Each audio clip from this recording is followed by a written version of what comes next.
Hey guys, welcome to the Rusty Beauty's Garage and another episode of this 1974 TR6, the FIREstoration that we have here lately. It had fire damage that needed to be taken care of. It also had problems with the frame, which it no longer has because we fixed that in the few episodes prior to this one. We reinforced the differential mounts as well, and the frame is kind of ready to go back under the car. But there's some other things that we want to do before that. One of them is, thanks to all of you, I couldn't resist and I started dealing with the engine bay, which was like in really bad shape. And I started stripping it, and now I have to finish stripping it so we can paint it before we put the body on the frame. But also here, I wanted to take the transmission out, change the clutch and take care of the fork shaft, because I'm pretty sure that there's an issue there with that, because I drove the car and the clutch didn't feel correct. Also, we're gonna take care of some of the leaks. I don't know if we're gonna deal with the leak on the three shafts, because I don't know. My idea was, and it still is, to do the most necessary things to put it back on the road. It's not a restoration, it's FIREstoration, you know what I mean? I have a GT6 that's in the middle of the restoration, and if I'm gonna be doing a complete restoration, I'd rather finish that first. If it was a restoration project that I was buying, I was never gonna buy it. I bought it with exactly this idea. Just do the most necessary things that need to be done and put it on the road. This car cannot take priority over anything else. And honestly, I regret starting dealing with the engine bay. I didn't really care what it looked like as long as it was safe to drive, and cracked paint inside the engine bay was not something that was unsafe. But I started dealing with it, so I will finish.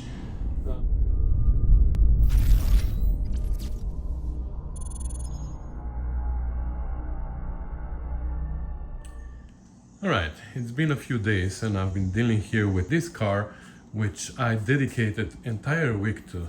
I was hoping to, if not get it done, at least to have it back in one piece and drivable, so I can drive it in and out of the garage.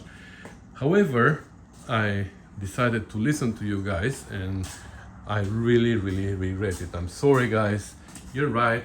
Yes, that's the perfect opportunity to clean up this engine bay and take care of it. From my life point of view, this was the worst time to do it, because this wasn't a project that was supposed to take that long.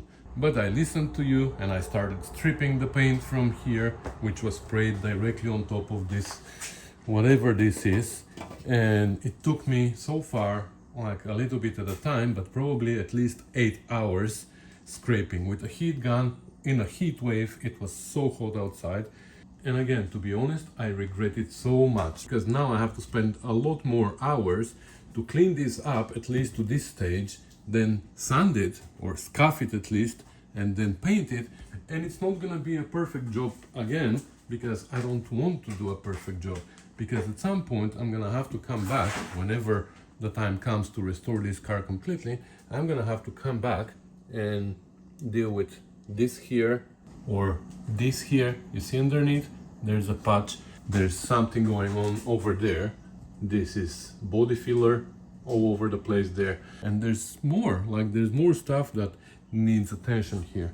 And even though Chef Tash offered, he said he could quickly spray it with epoxy primer and then paint it properly and all that, but why? So in few years I'm gonna have to come back and scrape all that again, to do the repair there, to do the repair there, to do the repair here. The idea was to take the body off, repair the frame, and put the body back on. Now it's blocking my hoist for more than a week.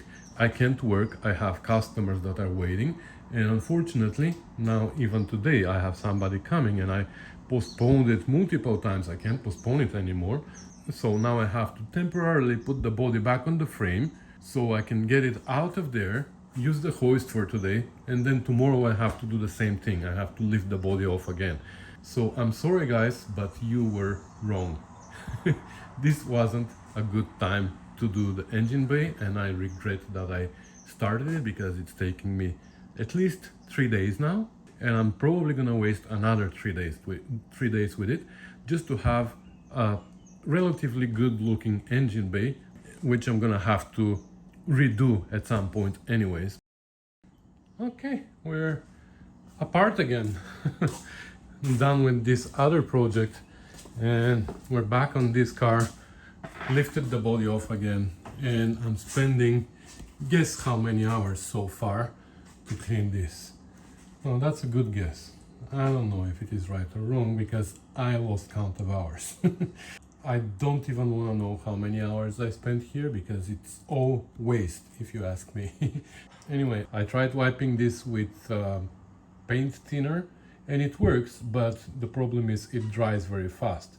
I need to soak it a little bit, then brush it with this kind of brush until it dissolves everything and turns it into a black mud, and then I can wipe it. But the problem is, by the time I wipe it, it dries out because the paint thinner evaporates really fast. So I followed David's advice and I got Varso, and with the Varso it works much better. I tried Stella as well, but the Stella didn't work for that purpose, but it works really well for different purposes. To cool my temper down a little bit. That area there, this is all body filler, and if you notice down there, there's like a even missing body filler. So what do I do with that? You tell me. You made me open the can of worms. Do I continue opening it more and more and more and more, or I just close it halfway done? That's why I didn't want to start, because once I start, I have to go all the way. But I don't want to go all the way. I have to draw the line somewhere, and I'm drawing it here. I'm not doing anything about this body filler there. And I'm gonna paint over it. I don't care. With or without perfectly looking engine bay, it's gonna drive the same. Doing the clutch while the body is off, of course, makes sense, because it's gonna make the car drive better. Doing the engine bay, I don't think you can ever convince me that this was a good idea.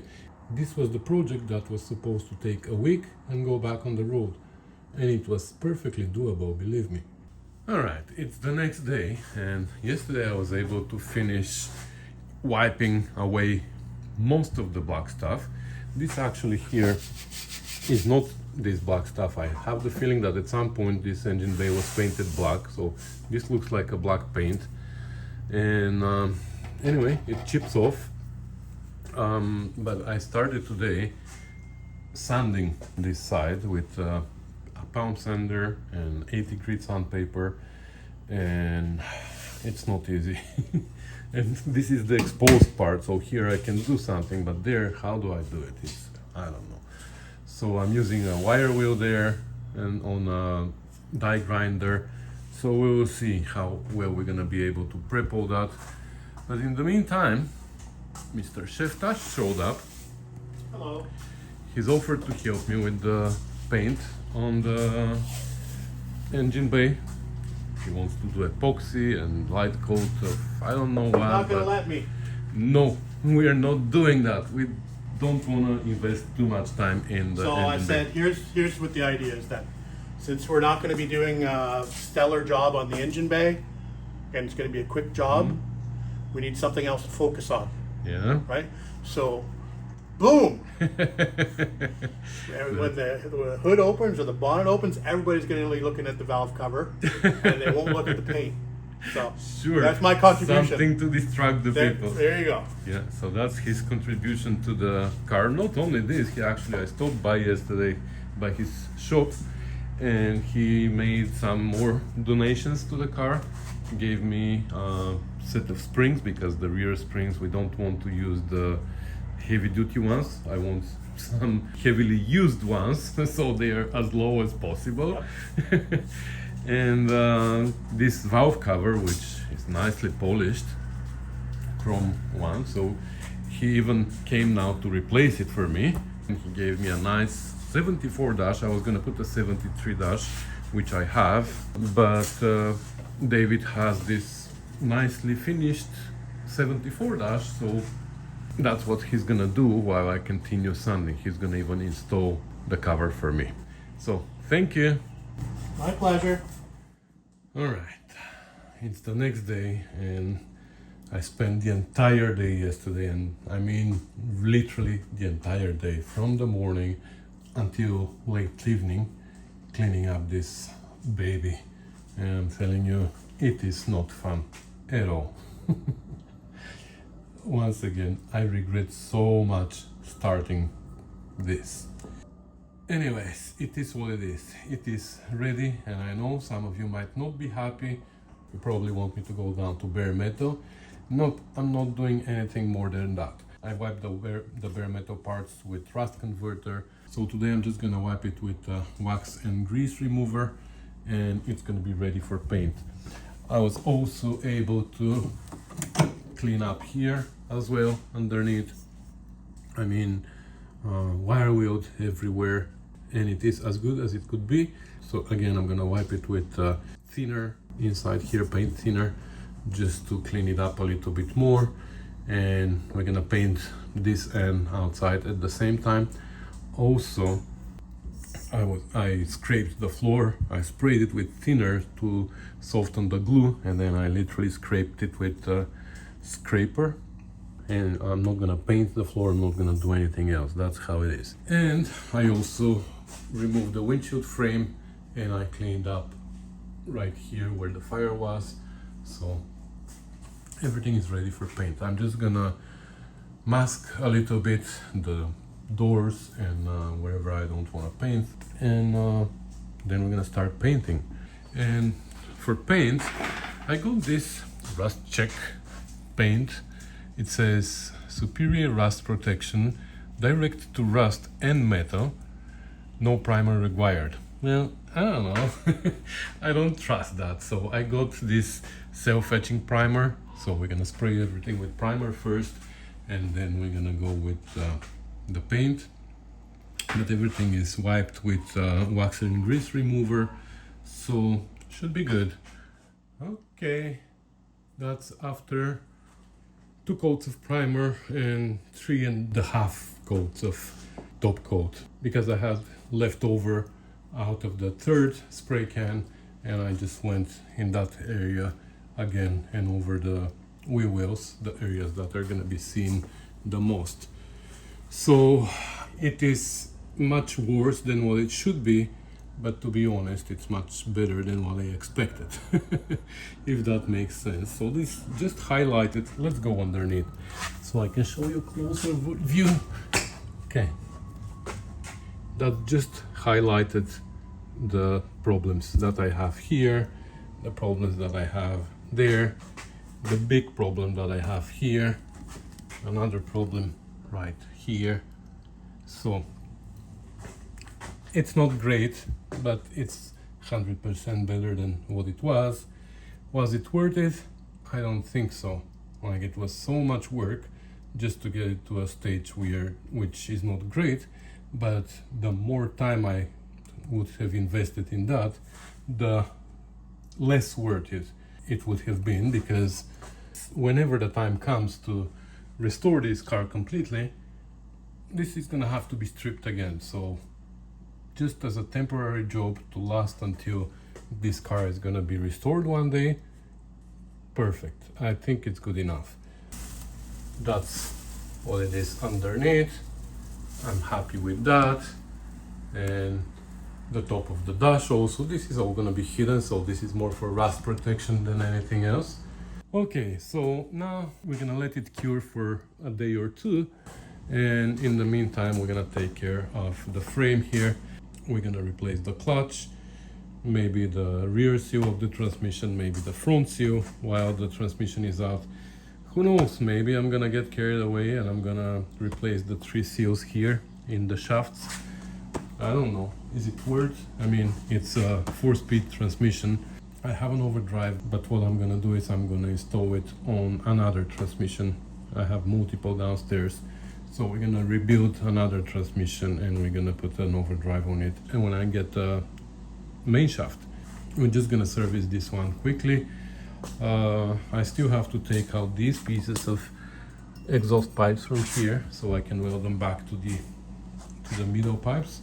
we don't have much time to work on this car, but still, whenever we can, that's the plan. We're also gonna have to run new brake lines, new fuel lines. The diff, before it gets installed, I'm gonna take the rear cover off and I'm gonna take a look at it, because I had a big clunk before, but it's probably from where the mounting bracket was broken. But still, I want to check it inside because it might need some servicing inside as well. So I'm gonna take the opportunity that it's out and we're gonna do that and start assembling finally. Can't wait to put this car on the road. But that's gonna happen in the next episode or the next episodes, because this one I have no idea when it started actually. I don't know how much footage I have, so I don't know if this is a long or short video, but I think it's a good point to end the video with a nice freshly painted engine bay, which looks like somebody who wasn't very passionate about it did it. I wonder why it looks like that, right? I'm still mad at myself, but anyways, that's gonna be everything for today, guys. Thank you so much for watching, commenting, subscribing, sharing, and supporting the channel. It is highly appreciated. Your support is what keeps this channel afloat, like I said multiple times, so I really appreciate that. So thank you again, and I'll see you in the next one. Bye.